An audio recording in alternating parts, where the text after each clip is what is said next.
Assalamualaikum warahmatullahi wabarakatuh. Selamat pagi, kita bertemu kembali di mata kuliah Perencanaan dan Pengendalian Produksi. Pada pertemuan kali ini, kita akan melanjutkan bahasan kita mengenai peramalan metode time series exponential smoothing. Oke, yang mana untuk pertemuan kali ini kita akan spesifik membahas mengenai metode double exponential smoothing. Metode ini sering juga dikenal sebagai Holt method. Peramalan double exponential smoothing di sini ini umumnya digunakan untuk data-data yang memiliki tren dan juga untuk data-data yang memiliki kemungkinan adanya kenaikan atau perubahan dari waktu ke waktu.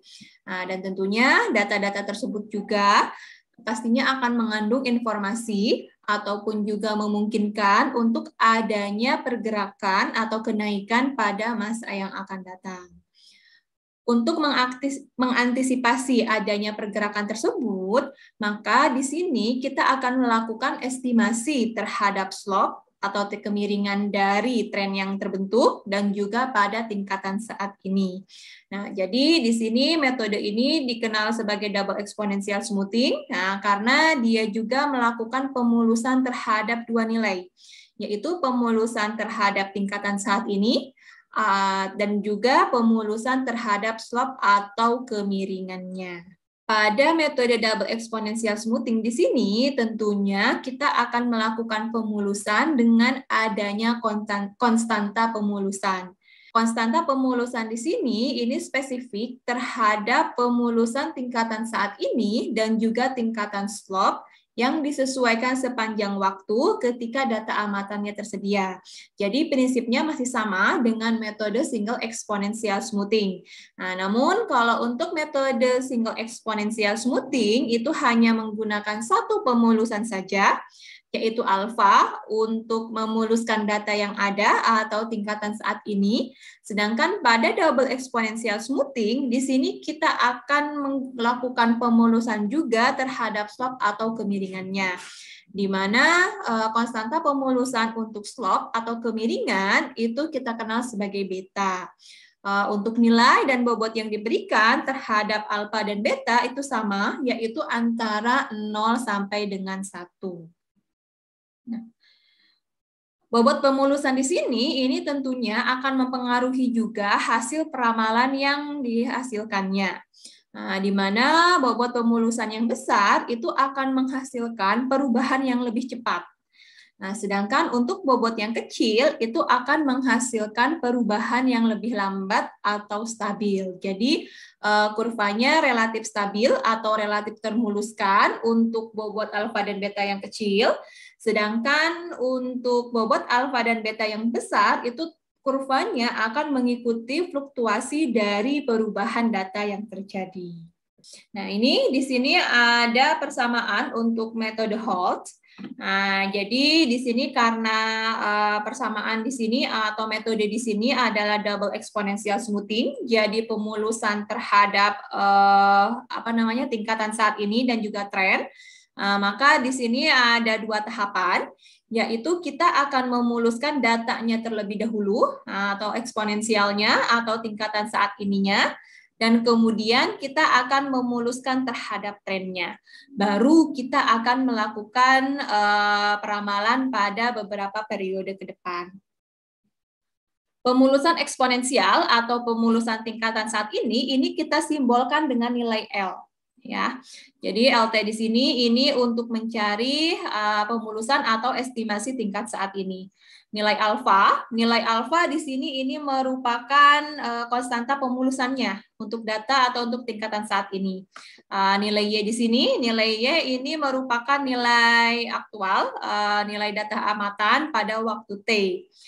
Ditambah dengan 1 min alfa, dikali dengan nilai estimasi tingkat saat ini periode sebelumnya, ditambah dengan nilai T. Nilai T di sini merupakan estimasi tren. Estimasi tren yang digunakan pada pemulusan eksponensial untuk menghitung untuk menghitung nilai pemulusan eksponensial ini digunakan estimasi tren sebelumnya. Kalau kita lihat di sini, rumusan yang ada di sini, yaitu nilai alfa dikali tingkat saat ini, dan juga nilai alfa dikalikan dengan nilai aktual, ditambah 1 min alfa dikalikan dengan nilai pemulusannya saat ini rumusnya hampir sama dengan metode single exponential smoothing. Jadi prinsipnya masih sama, pembobotan terhadap nilai saat ini dan juga pembobotan terhadap nilai estimasi saat ini. Namun yang membedakan di sini ini adanya pembobotan atau tambahan terhadap nilai tren atau kemiringan dari slope-nya. Kemudian untuk estimasi tren, ini untuk pembobotan yang kedua, pemulusan yang kedua, yaitu terhadap tren. Terhadap tren di sini kita gunakan bobot pemulusan beta. Bobot pemulusan beta di sini, ini kita kalikan dengan nilai atau estimasi tingkat saat ini, ya, nilai pemulusan eksponensial atau nilai estimasi tingkat saat ini.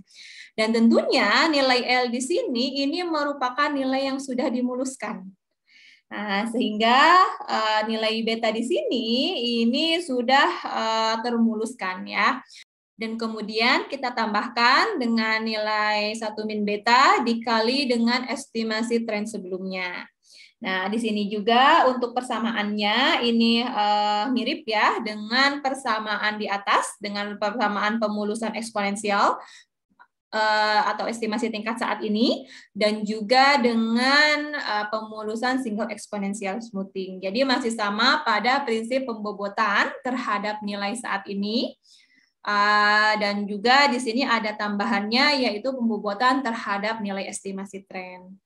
Dan kemudian untuk melakukan peramalan beberapa periode ke depan, ini kita bisa tentukan dengan menggunakan persamaan di sini, yaitu untuk mencari nilai peramalan pada waktu T ditambah berapa periode ke depan, P periode ke depan, ini sama dengan nilai pemulusan eksponensial ditambah dengan nilai estimasi tren dikalikan dengan periode perhitungan yang akan kita tentukan.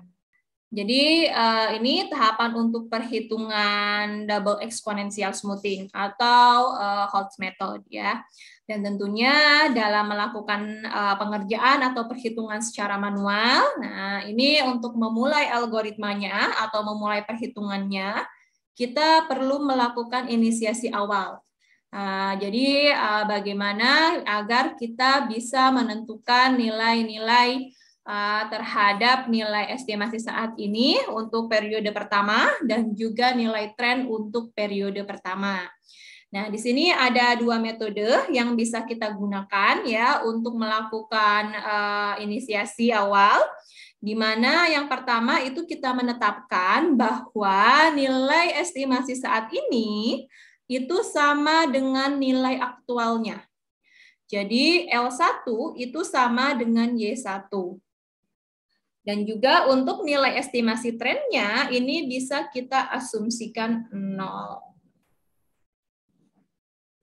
Kemudian untuk yang kedua, metode inisiasi kedua ini kita bisa lakukan dengan merata-ratakan 5-6 observasi pertama. Nah, ini untuk estimasi tingkat saat ini atau pemulusan eksponensialnya. Sedangkan untuk mencari estimasi trennya, ini kita bisa lakukan dengan mencari kemiringan atau slope dari kelima data tersebut. Nah, sehingga didapat nilai L1 dan T1-nya. Oke, sekarang kita masuk ke contoh soal. Nah, jadi di sini ini kita memiliki 24 data permintaan, ya.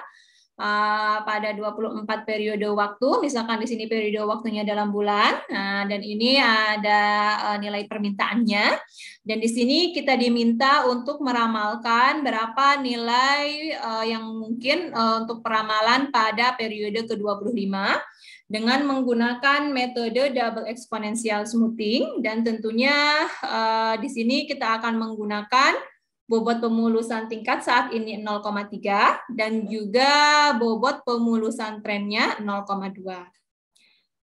Yang pertama, tentunya kita akan melakukan inisiasi awal terlebih dahulu, di mana di sini saya gunakan metode yang pertama, yang paling mudah ya, di mana kita tetapkan nilai estimasi tingkat saat ininya itu sama dengan nilai Y1 atau sama dengan nilai aktual periode pertama, yaitu nilainya 93. Kemudian kita tentukan estimasi untuk trennya, yaitu 0. Nah, baru kita tentukan nilai estimasi untuk periode kedua, nilai estimasi tren untuk periode kedua, dan juga nilai peramalan untuk periode ketiga.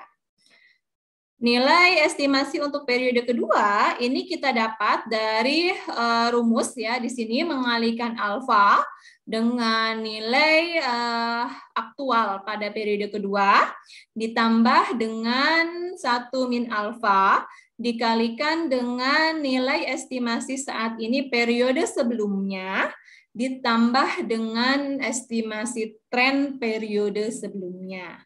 Nah, sehingga di sini kita bisa lihat bahwa nilai estimasi tingkat saat ini sebelumnya dan juga nilai estimasi tren yang sebelumnya itu merupakan inisiasi awal yang kita tetapkan di sini ya.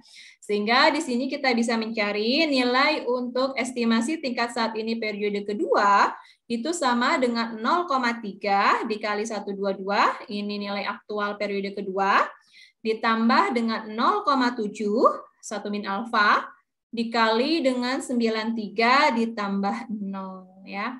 Nah, jadi didapat nilainya itu 101,7.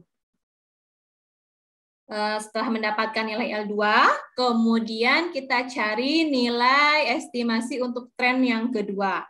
Nilai estimasi untuk tren yang kedua ini kita dapatkan dari mengalikan nilai beta pemulusan untuk tren ya, bobot pemulusan untuk tren dikali dengan nilai estimasi tingkat saat ini yang sudah dimuluskan ya. Jadi kita gunakan nilai L2 dikurangi dengan L sebelumnya. Kemudian kita tambah dengan 1 min beta dikali nilai estimasi tren sebelumnya. Sehingga didapat di sini nilai estimasi tren untuk periode kedua itu nilainya adalah 1,74. Nah, yang terakhir di sini kita tinggal melakukan peramalan, di mana peramalan di sini ini kita lakukan untuk periode ketiga ya. Nah, jadi peramalan untuk periode ketiga di sini ini kita dapatkan dengan menambahkan nilai estimasi tingkat saat ini pada periode kedua, kemudian ditambah dengan 1 di sini merupakan nilai P, jadi kita akan meramalkan 1 periode ke depan, dikali dengan nilai estimasi tren sebelumnya, atau pada estimasi tren kedua, yaitu 1,74. Sehingga didapat nilai peramalan untuk periode ketiga itu adalah 103,44. Oke. Dan ini cara perhitungan yang kita lakukan untuk mencari nilai peramalan pada periode ketiga. Dan tentunya sama dengan metode-metode lainnya, ini kita bisa melakukan perhitungan juga dari dari periode keempat hingga periode ke-25 ya. Nah, ini kita lakukan perhitungan untuk nilai estimasi saat ini ya. Dari mulai periode pertama tadi yang merupakan periode inisiasi hingga periode ke-24. Begitu juga untuk estimasi trennya, dari mulai ini merupakan periode inisiasi, dan kemudian ini untuk nilai estimasi trennya dari mulai periode kedua hingga periode ke-24. Nah, dan di sini baru kita bisa mencari atau menghitung nilai hasil peramalannya mulai dari periode ketiga ya. Jadi kita bisa mencari hasil forecastingnya mulai dari periode ketiga hingga periode ke-25. Dan di sini kita dapatkan bahwa hasil peramalan untuk periode ke-25 ini sebesar 359 ya. Dan tentunya untuk menentukan atau memilih berapa bobot alfa ataupun bobot beta yang akan kita gunakan dalam peramalan double exponential smoothing ini, kita akan mencari nilai atau tingkat akurasinya. Oke, di mana tingkat akurasi yang saya gunakan di sini ini adalah mean absolute percentage error ya. Jadi ini kita lihat, kita tentukan nilai akurasinya sehingga kita dapatkan ini nilai akurasinya sebesar 13,4 ya.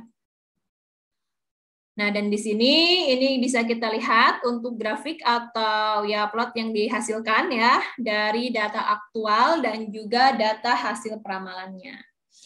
Kita lihat di sini untuk data aktualnya ini untuk grafik yang berwarna hitam ya. Nah, ini kita lihat sendiri bahwa grafiknya cenderung mengalami kenaikan atau mengalami tren, memiliki tren.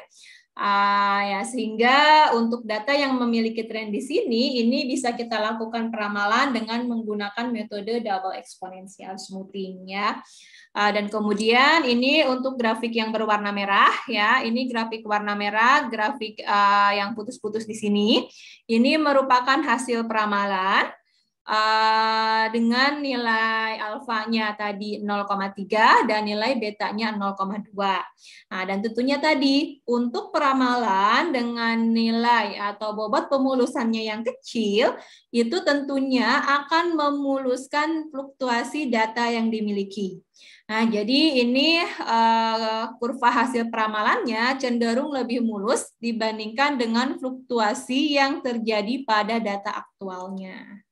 Berbeda nanti dengan nilai alfa dan beta yang besar, nah itu cenderung akan mengikuti perubahan-perubahan yang terjadi pada data aktualnya. Oke, sekarang kita lihat bagaimana aplikasi menggunakan Minitab untuk menyelesaikan peramalan dengan metode double exponential smoothing. Di sini kita akan melakukan peramalan untuk metode double exponential smoothing ya dengan menggunakan program Minitab. Nah, sama seperti langkah-langkah sebelumnya, yang pertama yaitu kita memasukkan datanya terlebih dahulu pada worksheet yang sudah tersedia di sini. Oke, jadi ini saya akan menggunakan data yang barusan kita ramalkan ya. Saya input datanya pada kolom C1 di sini. Kemudian saya beri label yaitunya data pengamatan saat ini. Oke, kemudian dari data yang ada di sini ini kita langsung saja menentukan metode peramalannya yaitu metode time series double exponential smoothing. Yang pertama di sini kita pilih ya data yang akan kita gunakan, select sebagai variabelnya. Dan kemudian di sini kita bisa memilih tingkat pemulusan yang akan kita gunakan.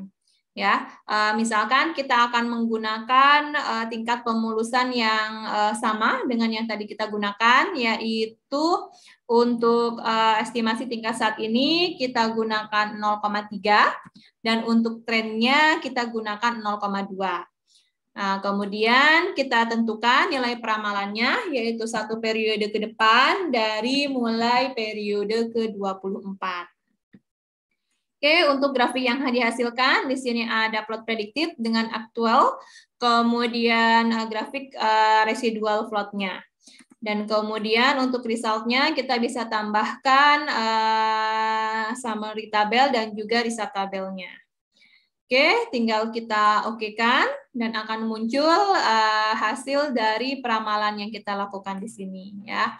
Ini kita lihat ya kurvanya yang dihasilkan. Nah, ini yang berwarna merah ya hasil dari peramalannya dan kita lihat bahwa ini untuk alfanya 0,3 dan di sini gamma ya digunakannya. Untuk tren, untuk pemulusan trennya 0,2. Ini hasil peramalannya yaitu 358,261.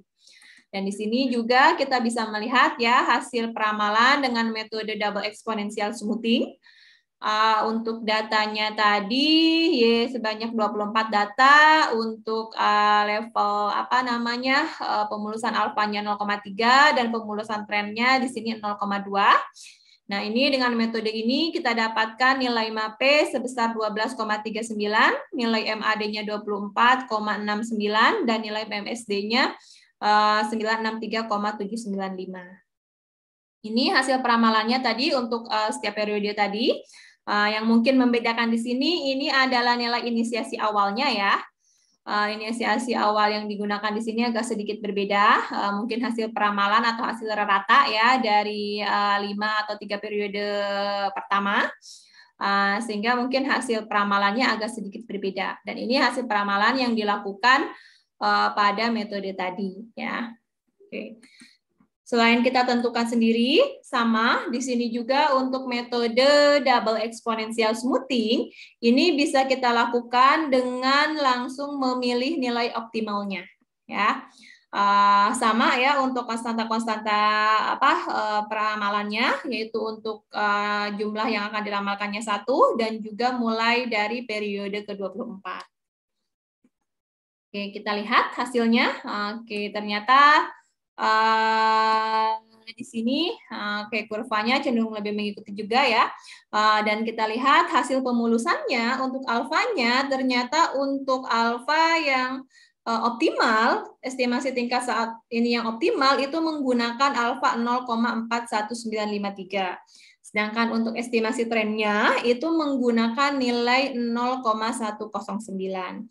Nah, sehingga didapat di sini hasil peramalannya untuk periode ke-25 itu sebesar 357,466. Dan untuk nilai MAP-nya yang didapat di sini sebesar 12,93. Oke, sampai di sini pertemuan kita untuk bahasan metode double exponential smoothing. Kita bertemu kembali di pertemuan berikutnya untuk membahas metode triple exponential smoothing. Terima kasih. Wassalamualaikum warahmatullahi wabarakatuh.